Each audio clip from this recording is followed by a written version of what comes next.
I was born in Paraguay on October 1st, 1986. Yes, this is me and this is my father and my mother. 25 years ago, when I was only 2 years old, on February 1986, a civil military revolution gave birth to democracy in my country after a 35 dictatorship, the longest in Latin America.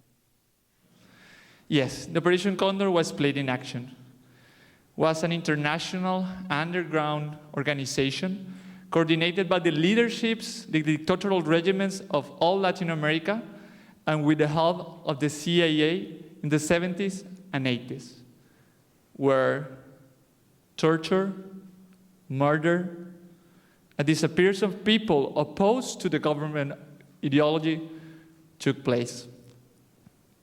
In 1989, with the fall of the regime in my country, the road to freedom was paved.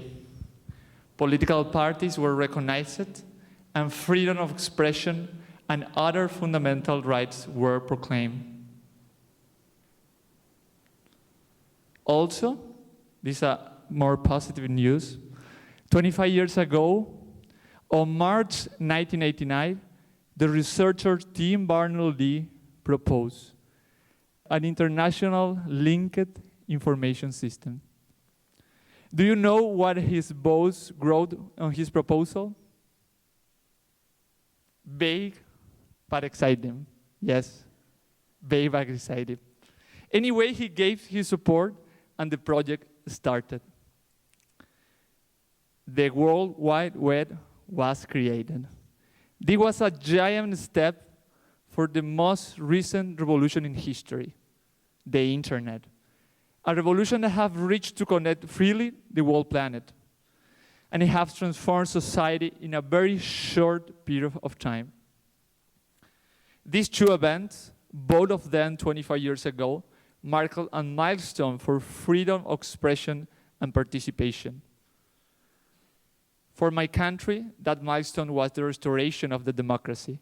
For the world, it was the merging of the World Wide Web. For 25 years, my country has lived in an imperfect, participatory, and representative democracy. The facts from the past are still remaining. I am 27 years old. My generation have not experienced those times, but it was raised and educated by a generation that chose, out of fear, to maintain the status quo, thus transferring to us the culture of, don't get involved. However, decades later, the democracy and the internet are changing the political dynamics in Paraguay. Today, thousands of young people are beginning to express their dissents using the internet as their main tool.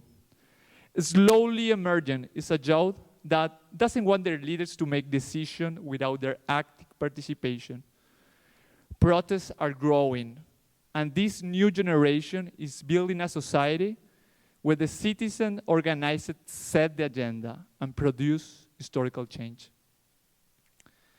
I remember being skeptical about how our commonly known apathetic population will react to calls using events on Facebook or hashtag on Twitter. But surprisingly, we were protagonists of a series of protests with unexpected results. We stopped the budget increase of corrupt government offices. We freed public information that was deemed confidential. And we stopped also the increase of transportation fares. And in one occasion, we changed half of the senator votes in less than a week. Yes, I know. It's something that is not working very well in our participatory and representative democracy. Yes, we vote for them every 5 years, but then afterwards, they turn their backs on us. Protests with the help of the internet is a phenomenon that takes place in Paraguay. It's a phenomenon that takes place all around the world. It's a phenomenon that make feel uncomfortable all kind of governments, democratics and not democratics, and all kind of politicians, left and right wing. Protests ended with regimes in Egypt and Tunisia. In Spain, hundreds of young people camped on square, showing their frustration with unemployment. In the US, people tired about the behavior of the huge financial corporation manifested themselves just in front of Wall Street. In Brazil and Chile, students went out to streets asking for accessible education and health. And in Argentina and Venezuela, people went to street asking for more security and inflation. Yes, protests are a great way to generate citizens involved. However, they are temporal and many times do not offer concrete solutions. Besides, people cannot be all day on streets to be heard by their rulers.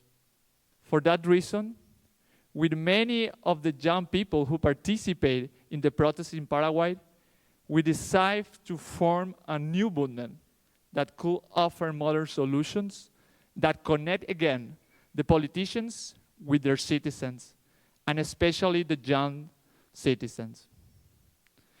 With Despertar Ciudadano, we present a list of candidates from the Congress with the main proposal to connect the lawmakers' vote with the vote of the citizens through a web platform.